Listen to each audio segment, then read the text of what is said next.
እንቀጥልበታለን። ወደ ቤተሰብ ታሪክ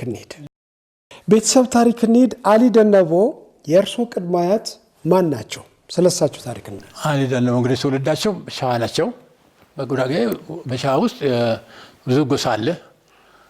ከጎሳዎቹ አንዱ ከጉራጌዎች ውስጥ ያው ሸዋ ጉመርጌሶ እንደሚባል ከሸዋ ውስጥ ነው የተወለደው። በሸዋ ውስጥ ደግሞ ብዙ ጎሳዎች ስላሉ የጎሳው አንዱ አካል የቆጠብ ይባላል። የቆጠብ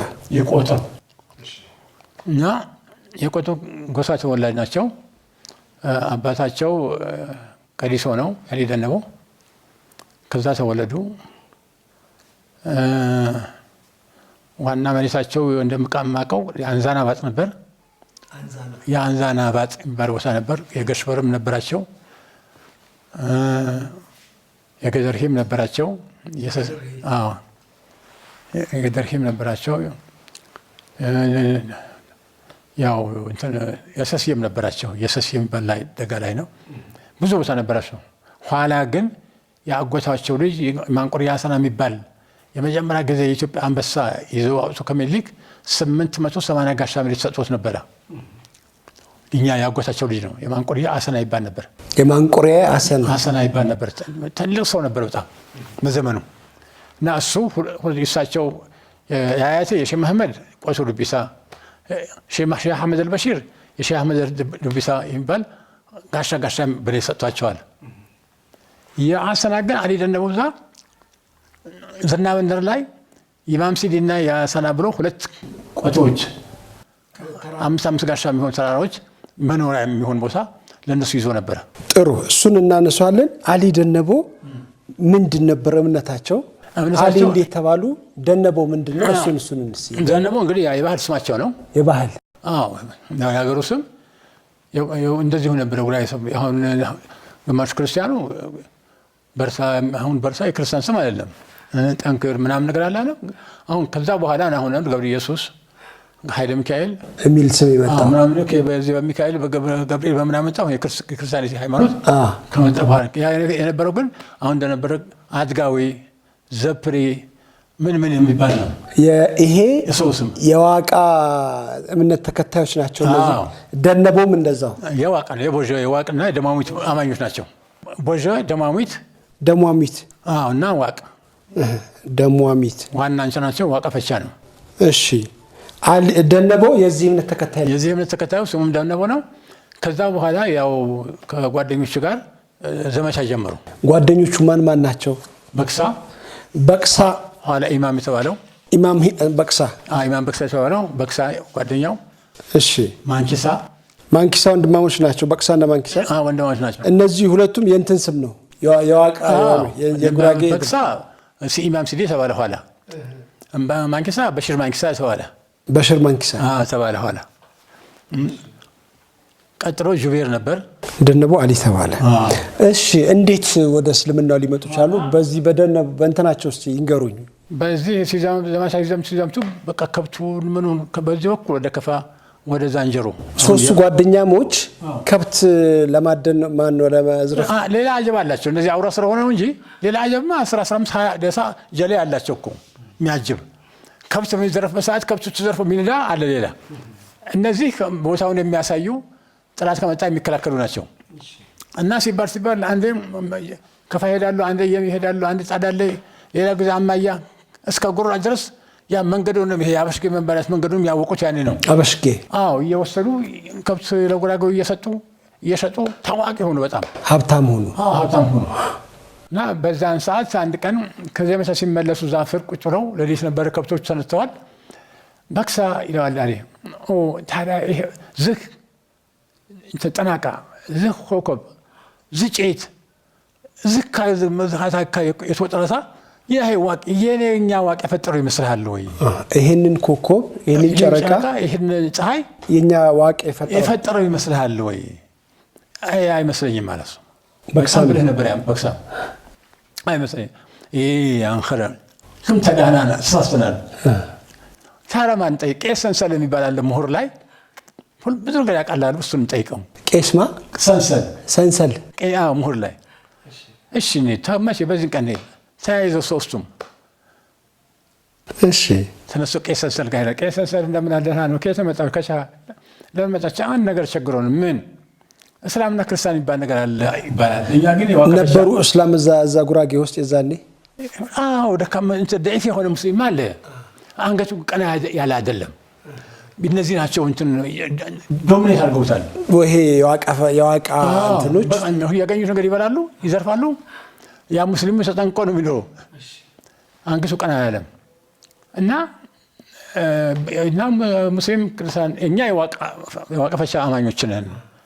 እስላምና ክርስቲያን ይባላል። የቱ ነው የሚሻለው ብሎ እኔ ቄስ ነኝ ከነስሜ በአንድ አምላክ ማምነውና አንድ አምላክ ለማምነው ክርስቲያን ነኝ እና ከክርስቲያንና ከእስላም ማን ይሻላል? የሚሻለውና ይዣለሁኝ። ታዲያ ከአንተ የተሻለ የሚያውቅ አለ ወይ ይሉታል።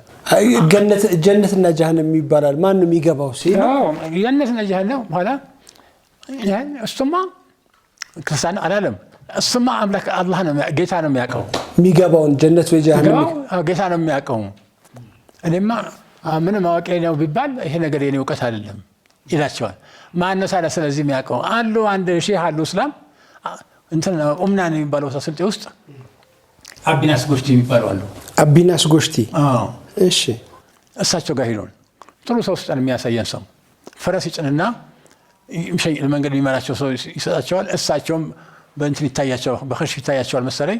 ፈረስ ጭነው እንግዳ የሚመጣ ሰው አለ ተቀበሉ ይሉና ይልካሉ። እና ይሄም ይዞ ይልካል። በመሀል ተገናኝተው ይህ ሰውዬ መስማት አይችሉም፣ ማየት አይን የላቸውም፣ ጆሮ የላቸውም፣ አፍንጫ የለም እና ልሙጥ ነው ግን ይሰማሉ፣ ይታያቸዋል። ሁሉም ነገር ሙሉ ነው ያለው። አይ ቦታ ላይ ግን ምንም ነገር የለም። አቢናስ ጎሽቲ ይባሉ ነበር። ኋላ ያ ሰው የተቀበለ እናንተ ናችሁ ከምሁር ለመጣች? አዎ እሺ ብላ መልእክተኛ የሚመልሱትና እነሱን ይዞ እዛ ይደርሳል።